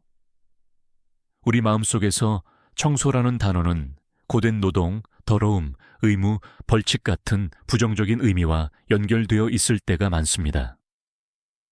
특히 학대의 피해자들에게는 나르시시스트가 청소를 통제와 굴욕의 수단으로 사용했기 때문에 이 문제가 더욱 심각합니다. 그들은 깨끗한 바닥을 다시 닦게 하거나 청소한 결과에 대해 끊임없이 비난하고 일부러 난장판을 만들어 당신이 계속해서 치우도록 강요했을 수 있습니다. 그 결과 청소는 당신에게 속박과 무력함의 상징이 되었을 것입니다. 이런 상황을 바꾸기 위해서는 스스로 이 단어의 의미를 의식적으로 바꾸어야 합니다. 청소 대신 공간 돌봄, 안락함 만들기, 정화 리추얼 같은 단어로 대체해보세요. 그리고 초점을 과정, 즉 닦고 먼지를 터는 행위 자체에서 아름다움, 편안함, 안전 같은 결과로 옮겨야 합니다. 당신이 집을 치우는 행위가 벌을 받는 일이 아님을 기억하세요. 당신은 스스로를 위한 안식처를 만들고 있는 것입니다. 이곳은 당신이 힘을 회복하고 평화롭고 안정을 느낄 수 있는 공간이 될 것입니다. 버려지는 물건 하나하나가 단순히 물건이 줄어드는 것이 아니라 신선한 공기 한 모금을 더하는 일입니다. 깨끗한 표면 하나하나도 단순히 먼지가 없다는 의미를 넘어 세상에 선언하는 것입니다. 나는 내 삶과 공간을 통제하고 있다 라고 말이죠. 이 과정을 즐거운 리추얼로 바꿔보세요. 좋아하는 음악을 틀고 아로마 향초나 인센스를 피우세요. 편안하고 예쁜 옷을 입으세요. 맛있는 차 한 잔 마시며 휴식을 취하는 등 당신의 속도에 맞춰 일하세요. 작은 성공이라도 자신에게 보상을 주세요. 목표는 오래되고 고통스러운 청소는 고통이라는 연관성을 깨뜨리고 집을 돌보는 것, 즉 나를 돌보는 것은 기쁨이라는 새로운 연결고리를 만드는 것입니다. 이 과정은 시간이 걸리며 하루아침에 이루어지지 않습니다. 하지만 이런 마음가짐으로 청소에 임할 때마다 당신은 새롭고 건강한 신경회로를 더욱 튼튼하게 만들게 될 것입니다. 전반적인 혼란 속에서 오는 불안감을 해소하는 27번째 전략은 바로 안전지대 혹은 정돈의 섬을 만드는 것입니다. 핵심은 감당할 수 없는 규모에 압도되어 집 전체를 한 번에 정리하려 하지 않는 것입니다. 대신 아주 작고 구체적인 구역 하나를 정해서 그곳만큼은 완벽하게 정돈하고 무슨 일이 있어도 그 상태를 유지하는 데 집중해야 합니다. 예를 들어 독서하는 안락의자 주변일 수도 있고 침대 옆 협탁, 꽃이 놓인 창문가 혹은 작은 커피 테이블일 수도 있습니다. 무엇이든 상관없습니다. 중요한 것은 이 공간이 눈에 잘 띄는 곳에 있으며 여러분에게 휴식과 평온함을 상징해야 한다는 것입니다. 이러한 정돈의 섬을 만들면 몇 가지 중요한 변화가 일어납니다. 첫째, 빠르고 눈에 보이는 결과를 얻게 됩니다. 이는 강력한 도파민을 분비시키고 내가 해냈어, 여기 증거가 있어 라는 성취감을 줍니다. 둘째, 이 작은 섬은 여러분의 시각적 기준점, visual anchor이 됩니다. 주변이 아무리 어수선해도 이 깨끗한 공간에 시선을 두면 안도감을 느끼게 됩니다. 이 공간은 여러분의 집이 어떤 모습이 될 수 있는지, 그리고 여러분이 무엇을 목표로 하는지를 상기시켜주며 희망과 동기부여를 제공합니다. 셋째, 작은 구역을 유지하는 것이 집 전체를 유지하는 것보다 훨씬 쉽습니다. 이는 청결 유지 기술을 훈련하고 습관으로 만드는 과정입니다. 매일 안전한 협탁의 먼지를 닦아내면서 여러분은 스스로에 대한 믿음을 쌓아 올리게 될 것입니다. 이 섬을 깨끗하게 유지하는 것이 쉽고 자연스럽게 느껴진다면 이제 구역을 확장할 수 있습니다. 협탁 주변 바닥을 깨끗하게 만들고 그 다음에는 서랍장으로 넓혀가는 시기죠. 이렇게 정돈의 섬을 하나씩 늘려가면서 혼란스러움으로부터 나의 공간을 서서히 되찾을 수 있습니다. 이 방법은 불안감을 줄이고 과제를 실행 가능하게 만들며 지속적인 긍정적 피드백을 제공합니다. 이는 성을 단숨에 점령하려는 무모한 돌격이 아니라 결국에는 반드시 승리로 이끌 느리고도 확실한 공성전과 같습니다. 28번째 항목은 언제 전문가의 도움을 받아야 하는지 이해하는 것입니다. 때로는 아무리 노력해도 스스로 해결하는 것만으로는 부족할 수 있습니다. 트라우마가 너무 깊거나 물건을 쌓아두는 문제가 너무 심각하게 방치되어 있다면 혼자 감당하는 것은 사실상 불가능합니다.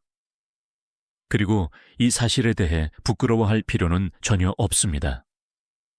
도움이 필요하다는 것을 인정하는 것은 약함의 증거가 아니라 오히려 강함과 현명함의 증거입니다. 어떤 도움을 이야기하는 걸까요? 첫째, 트라우마 치료. 이상적으로는 나르시시스트 학대 후유증을 전문적으로 다루는 심리치료사입니다. 치료사는 당신의 상태의 근본적인 원인을 파악하도록 도울 것입니다. 트라우마 기억을 극복하고 내면의 아이를 치유하며 자기 연민을 배우고 건강한 개인적인 경계를 설정할 수 있게 도와줄 것입니다. 문제의 뿌리를 치유하기 시작하면 주변 정리 작업은 훨씬 수월해질 것입니다. 둘째, 정신과 의사의 도움입니다. 심각한 우울증, 불안장애 또는 복합외상 후 스트레스 장애 CPTSD의 증상이 있다면 의사는 상태를 안정시키고 다음 단계로 나아갈 에너지를 줄 수 있는 약물 치료를 처방할 수 있습니다. 셋째, 트라우마 정보를 인지하는 정리 전문가가 있습니다.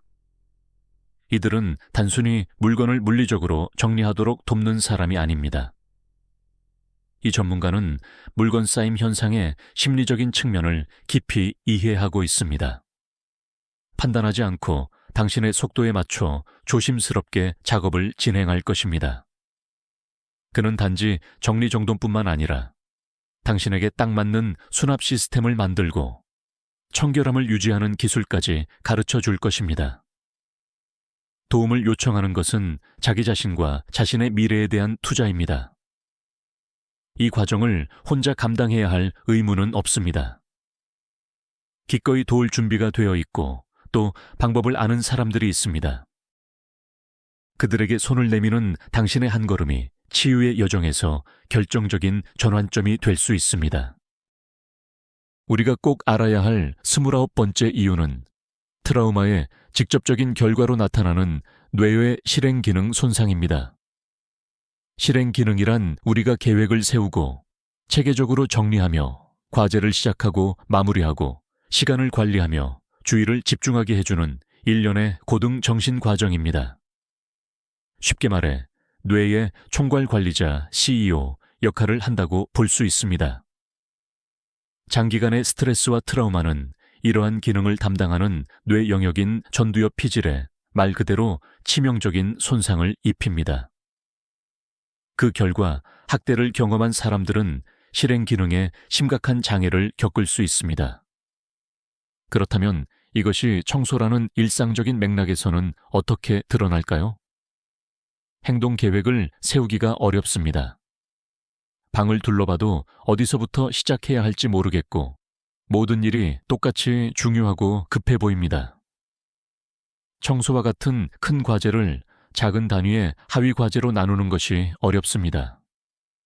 쓰레기를 먼저 모으고 물건을 정리하고 먼지를 닦는 등의 순서를 세우는 것 자체가 불가능하게 느껴집니다.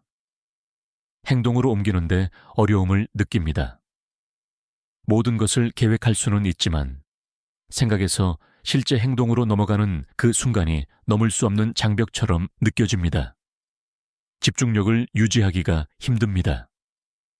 옷장 정리를 시작했다가도 5분 뒤 전화가 오거나 흥미로운 인터넷 기사에 정신이 팔리고 결국 내가 무엇을 하려 했는지 잊어버리게 됩니다. 이를 끝까지 완수하지 못합니다. 열정적으로 시작했다가도 금방 지쳐 중간에 포기하면서 오히려 시작 전보다 더 큰 혼란만 남기게 됩니다. 이것이 단순히 게으름이나 정리정돈을 못하는 성격 때문이 아니라 트라우마로 인한 실제적인 신경생물학적 결과임을 이해하는 것은 매우 중요합니다. 이러한 이해는 엄청난 죄책감을 덜어줍니다. 그리고 이는 올바른 자기 치유 도구를 찾는 데 도움을 줍니다. 예를 들어 매우 상세한 서면 계획을 세우거나 타이머 포모도로 기법을 사용하거나 한 번에 한 가지 작업에만 집중하거나 혹은 외부 자극과 알림을 적극적으로 활용하는 것입니다. 본질적으로 당신은 뇌에게 명확하고 단순하며 단계적인 지침을 제공하는 외부의 총괄 관리자가 되어야 합니다. 드디어 30번째, 마지막 항목입니다. 이것은 기쁨과 영감을 주는 나만의 미적 감각, 즉 스타일을 되찾기, Reclaiming Your Aesthetic 과정입니다. 나르시시스트와 함께 살았을 때 당신의 공간은 오로지 그의 취향, 그의 규칙, 그리고 그의 자아만을 반영하는 곳이었습니다.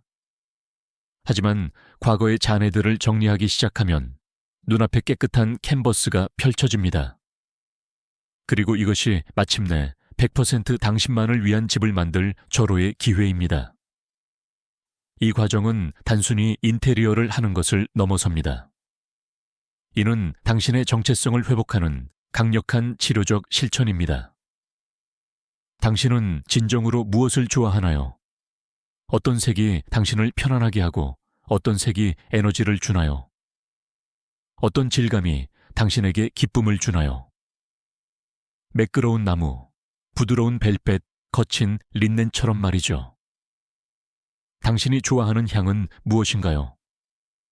당신에게 울림을 주는 인테리어 사진들을 핀터레스트에 모아 무드보드를 만드는 것부터 시작할 수 있습니다. 분석하려고 하지 마세요. 그저 마음에 드는 것을 저장하세요. 시간이 지나면 패턴이 보이기 시작하고 당신의 스타일을 이해하게 될 겁니다. 스칸디나비안 미니멀리즘이 될 수도 있고 포근한 보헤미안 스타일이나 혹은 화려한 절충주의 스타일일 수도 있습니다. 어떤 스타일이든 상관없습니다. 중요한 것은 오로지 당신의 것이어야 한다는 점입니다. 더 이상 누구에게도 허락을 구할 필요가 없습니다. 벽을 미친 듯이 튀는 분홍색으로 칠해도 됩니다. 당신이 직접 그린 그림이나 사진을 벽에 걸어도 좋습니다. 그가 비웃었을 법한 그 우스꽝스러운 의자를 사도 괜찮습니다. 새롭게 꾸민 집에 들이는 모든 물건은 당신이 사랑과 의식을 가지고 직접 선택해야 합니다. 이 과정은 당신에게 인생의 저자, 어터십라는 감각을 되돌려줍니다. 당신은 더 이상 타인의 연극 속 등장인물이 아닙니다. 당신은 당신만의 이야기 속 감독이자 작가이며 주인공입니다. 그리고 당신의 집은 이 새롭고 행복한 장이 펼쳐지는 무대가 됩니다. 이곳은 단순한 주거 공간이 아닙니다. 당신의 힘의 장소, 당신의 요새이자 당신의 반영입니다. 이것이 바로 그 모든 복잡했던 정리의 과정을 겪어낼 가치가 있는 이유입니다. 자, 이제 요약해 봅시다. 오늘 우리는 여러분의 집이 고통과 두려움, 그리고 피로의 창고처럼 되어버린 30가지의 깊고도 밀접한 이유들에 대해 함께 살펴보았습니다. 이 영상에서 여러분이 꼭 기억하셨으면 하는 가장 중요한 핵심은 바로 이것입니다. 집안의 이 혼란은 여러분의 잘못이 아니라는 것입니다. 이것은 게으름이나 정리정돈을 못하는 성격, 혹은 도덕적인 타락의 징후가 아닙니다. 오히려 여러분이 살아왔던 비정상적이고 비인간적인 환경에 대한 여러분의 정신이 보이는 지극히 정상적이고 예측 가능하며 설명 가능한 반응입니다. 이것은 마치 부상 후 몸에 남는 흉터와 같이 트라우마가 남긴 하나의 증상일 뿐입니다. 그리고 모든 흉터가 그렇듯이 이 상처 역시 부드럽고 연민 가득하며 인내심 있는 치유의 과정을 필요로 합니다. 더 이상 자신을 탓하지 마십시오. 대신 연민의 시선으로 여러분의 집을 바라보세요. 이 집은 여러분의 적이 아니라 동맹입니다. 집은 여러분의 상처가 얼마나 깊었는지 보여주었습니다.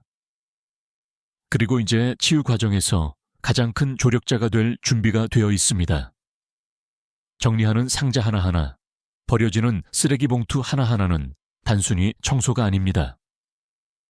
이것은 해방의 행위이며 진정한 자기 자신에게로 나아가는 한 걸음입니다. 길고 어쩌면 쉽지 않았을 이 영상을 끝까지 시청해 주셔서 정말 감사드립니다. 만약 이 영상이 도움이 되셨다면 좋아요를 눌러주시고 채널을 구독해 주세요. 앞으로도 저희가 복잡한 주제들을 함께 풀어나갈 수 있도록 말이죠.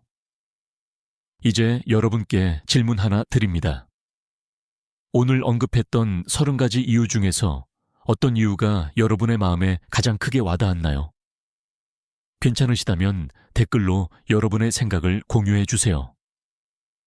여러분의 경험은 굉장히 소중하며 지금 이 순간에도 혼돈 속에서 자신만이 홀로 남겨졌다고 생각하는 다른 분들에게 큰 도움이 될 수 있습니다. 우리 서로를 지지해 줍시다. 기억하세요. 여러분은 해낼 수 있습니다. 한 걸음씩, 천천히 말이죠.